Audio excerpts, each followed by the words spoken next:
বিসমিল্লাহির রহমানির রহিম। বইয়ের নাম দিন প্রতিষ্ঠায় মহিলাদের দায়িত্ব। লেখিকা শামসুন্নাহার নিজামী।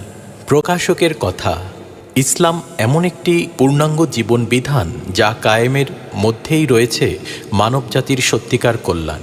এ বিধান কায়েমের দায়িত্ব প্রতিটি মুসলিম নরনারীর। এদেশে পুরুষদের মধ্যে ইসলামী আন্দোলনের কাজ অনেকটা অগ্রসর হলেও নারী মহলে এখনও তেমন দানা বেঁধে ওঠেনি। ইসলাম সম্পর্কে পরিষ্কার ধারণা এবং শিক্ষা নেই বলেই আমাদের মুসলিম বোনেরা এক্ষেত্রে পিছিয়ে আছেন। বিশিষ্ট ইসলামী চিন্তাবিদ মুহতারামা শামসুন্নাহার নিজামী মুসলিম নারীদেরকে তাদের একটি গুরুত্বপূর্ণ ফরজ সম্পর্কে সচেতন করে তোলার মানসে এ পুস্তকটি লিখেছেন। আমাদের বিশ্বাস প্রত্যেক পাঠিকা এ পুস্তক থেকে গুরুত্বপূর্ণ শিক্ষা লাভে সমর্থ হবে। প্রকাশক। ভূমিকা, পৃষ্ঠা 5 এবং 6। শতকরা 87 জন মুসলমানের আবাসভূমি এ বাংলাদেশ।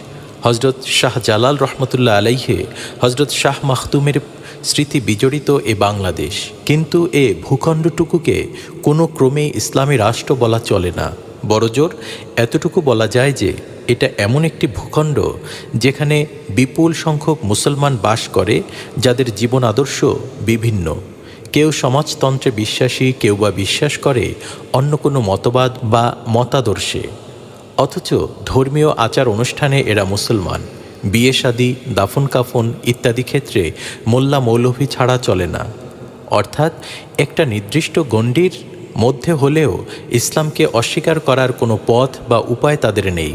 তাই তো আমরা দেখতে পাই, যে লোকটি সারা জীবনে আল্লাহর একটি নির্দেশ মানল না, তার মৃত্যুর পরেও কোরআনখানির ধুম পড়ে যায়।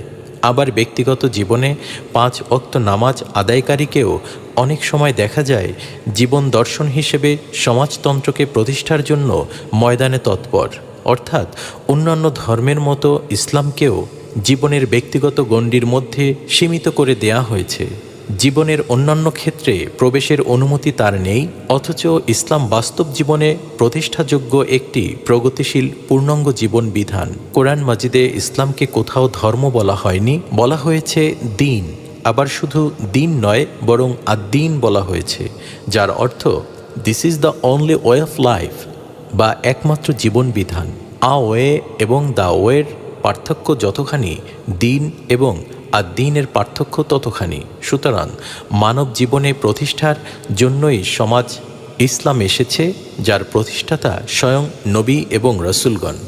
আদম আলাইহিসসালাম থেকে শুরু করে মুহাম্মদ সাল্লাল্লাহু আলাইহি ওয়াসাল্লাম পর্যন্ত এক দীর্ঘ ধারা এসেছে দুনিয়ার মানুষকে পথ দেখানোর জন্য। শেষ নবী হজরত মুহাম্মদ সাল্লাল্লাহু আলাইহি ওয়াসাল্লামের আগমনের সাথে সাথে বন্ধ হয়েছে নবুয়াতের সেই ধারা। এরপর আর কোনো নবী আসবেন না, অথচ ইসলাম তার পূর্ণ বৈশিষ্ট্যসহ প্রতিষ্ঠিত থাকবে এ দুনিয়াতে কিয়ামত পর্যন্ত। কে বা কারা করবে এ দায়িত্ব পালন? যদি কেউ না করে, তবে কিভাবে এ দুনিয়াতে সে আদর্শ সঠিক রূপে টিকে থাকবে? তাই এ দায়িত্ব আল্লাহ রব্বুল আলামিন কোনো এক বিশেষ ব্যক্তিকে না দিয়ে সমস্ত উম্মতে মুহাম্মাদিকেই দিয়েছেন।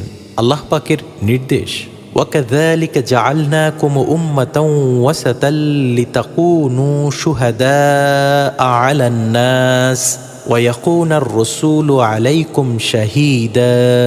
আমি তোমাদেরকে এক মধ্যমপন্থী জাতি বানিয়েছি, যাতে করে তোমরা লোকদের জন্য সাক্ষী হও আর রসুলও যেন তোমাদের জন্য সাক্ষী হন। সূরা আল বাকারা 143। এই সাক্ষ্যদানের দায়িত্ব আজ আমাদেরই, যারা মুসলমান নামে পরিচিত, এবং এ দায়িত্ব শুধু পুরুষেরই নয়, নারী পুরুষ নির্বিশেষে আল্লাহর সব বান্দাই এর আওতাভুক্ত। والمؤمنين والمؤمنات بعضهم أولياء بعض يأمرون بالمعروف وينحون عن المنكر ويقيمون الصلاة ويؤتون الزكاة ويطيعون الله ورسوله أولئك سيرحمهم الله ইন্নাল্লাহা আজিজুন হাকীম। وعد الله المؤمنين والمؤمنات جنات تجري من تحتها الأنهار خالدين فيها ومساكن طيبات في جنات عدن ورضوان من الله أكبر ذلك هو الفوز العظيم। মুমিন পুরুষ ও মুমিন স্ত্রীলোক পরস্পর বন্ধু ও সাথী। তারা যাবতীয় ভালো কাজের নির্দেশ দেয়, সব অন্যায় ও পাপ কাজ থেকে বিরত রাখে, নামাজ কায়েম করে, জাকাত দেয় এবং আল্লাহ ও তার রসুলের আনুগত্য করে। এরা এমন লোক যাদের উপর আল্লাহর রহমত অবশ্যই নাজিল হবে। নিঃসন্দেহে আল্লাহ সর্বজয়ী, সুবিজ্ঞ ও জ্ঞানী। এ মুমিন পুরুষ ও নারীদের সম্পর্কে আল্লাহর ওয়াদা এই যে তাদেরকে এমন বাগবাগিচা দান করবেন, ঝর্ণাধারা প্রবহমান এবং তারা সেখানে চিরদিন থাকবে। এ চিরসবুজ শ্যামল বাগিচায় তাদের জন্য পবিত্র পরিচ্ছন্ন বসবাসের জায়গা থাকবে। আর সবচেয়ে বড় কথা এই যে তারা আল্লাহর সন্তোষ লাভ করবে। এটাই হচ্ছে সবচেয়ে বড় সাফল্য। সূরা আত-তাওবা ৭১ থেকে ৭২। সূরা আলে ইমরানের শেষ রুকুতে আল্লাহ রাব্বুল আলামিন মানুষের এ দুনিয়ার দায়িত্ব সার্বিকভাবে পালনকারীদের সফলতা এবং অমান্যকারীদের ব্যর্থতার বর্ণনা দিয়েছেন এবং দায়িত্ব পালনের ব্যাপারে নারী ও পুরুষ উভয়কেই সমভাবে দায়িত্বশীল বলে উল্লেখ করেছেন। উল্লেখিত সূরা আলে ইমরানের ১৯৫ নম্বর আয়াতের অর্থ, উত্তরে আল্লাহ বললেন, আমি তোমাদের মধ্যে কারো কাজকে বিনষ্ট করে দেব না, পুরুষ হোক কিংবা স্ত্রী। তোমরা সবাই সমজাতের লোক। কাজেই যারা একমাত্র আমারই জন্য নিজেদের জন্মভূমি পরিত্যাগ করেছে, আমারই পথে নিজেদের বাড়িঘর থেকে বহিষ্কৃত হয়েছে ও নির্যাতিত হয়েছে এবং আমারই জন্য লড়াই করেছে ও নিহত হয়েছে, তাদের সব অপরাধী আমি মাফ করে দেব এবং তাদেরকে এমন বাগিচায় স্থান দেব যার নিচ দিয়ে ঝর্ণাধারা প্রবাহিত হবে। আল্লাহর নিকট এটাই তাদের প্রতিফল, আর উত্তম প্রতিফল একমাত্র আল্লাহর কাছেই পাওয়া যেতে পারে। সূরা আলে ইমরান ১৯৫। এমনিভাবে কোরআনের বহু জায়গায় আল্লাহ রাব্বুল আলামিন পুরুষদের পাশাপাশি নারীদেরকেও একামতে দ্বীনের কাজের জন্য আহ্বান জানিয়েছেন। একামতে দ্বীনের এ দায়িত্ব কি, কেমনভাবেই বা নারীরা এ দায়িত্ব পালন করবে, এ বইয়ে আমরা এ বিষয়ে বিস্তারিত আলোচনা করার চেষ্টা করব। একামতে দ্বীনের অর্থ ও সংজ্ঞা, পৃষ্ঠা ৭ এবং ৮। একামত শব্দটির আরবিতে অনেক প্রতিশব্দ আছে। এর সহজ অর্থ হলো কায়েম করা, চালু করা, খাড়া করা, অস্তিত্বে আনা ইত্যাদি। কোরআন মাজিদে আকিমুস সালাহ কথাটি অনেকবার ব্যবহৃত হয়েছে। এর অর্থ হলো নামাজ কায়েম করা, নামাজের মাসলা মাসাইল শেখা।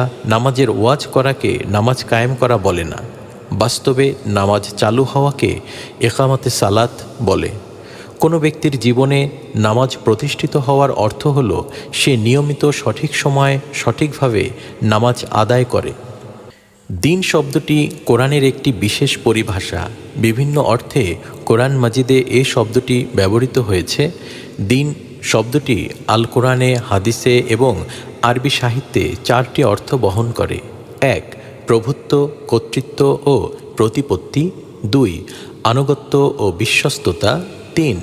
আইন কানুন ও বিধিবিধান। 4. পরিণতি, পরিণাম, প্রতিফল ও প্রতিদান। আল কোরআনে দিন শব্দটি এ 4 অর্থে ব্যবহৃত হয়েছে।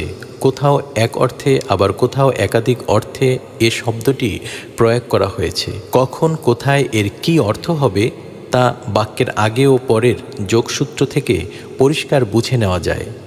সাধারণভাবে দিন বলতে দিন ইসলামকেই বোঝানো হয়েছে। কোরআনে আল্লাহ পাক দিন ইসলামকে এভাবে উপস্থাপন করেছেন, ইন্নাদ দীনা ইনদাল্লাহিল ইসলাম। আল্লাহর কাছে স্বীকৃত ও মনোনীত দিন হলো ইসলাম। এখানে বিধিবিধান বা জীবন ব্যবস্থাকেই বোঝানো হয়েছে। লক্ষণীয় যে দিন ইসলাম শব্দের মধ্যে দিন শব্দটির 4টি অর্থই নিহিত রয়েছে। এর সার কথা হলো প্রভুত্ব ও সার্বভৌমত্ব একমাত্র আল্লাহর মানতে হবে, আর কারো মানা যাবে না। মানুষ নিরঙ্কুশভাবে আল্লাহ ও তার রসুলের আনুগত্য করবে। মানুষের কল্যাণকর স্বাভাবিক বাস্তব পথ হল আল্লাহ প্রদত্ত ও রসুল প্রদর্শিত পথ। মানুষের এ দুনিয়ার জীবনই শেষ নয়, এ জীবনের পর আরেক জীবন আসবে, সেখানে তার যাবতীয় কাজের হিসেব দিতে হবে এবং চূড়ান্ত ফলাফল বা পরিণতি ভোগ করতে হবে, যার নাম আখিরাত। সুতরাং একামতে দিনের সার্বিক অর্থ হল আল্লাহর দেয়া জীবন বিধানকে আল্লাহর জমিনে প্রতিষ্ঠিত করা।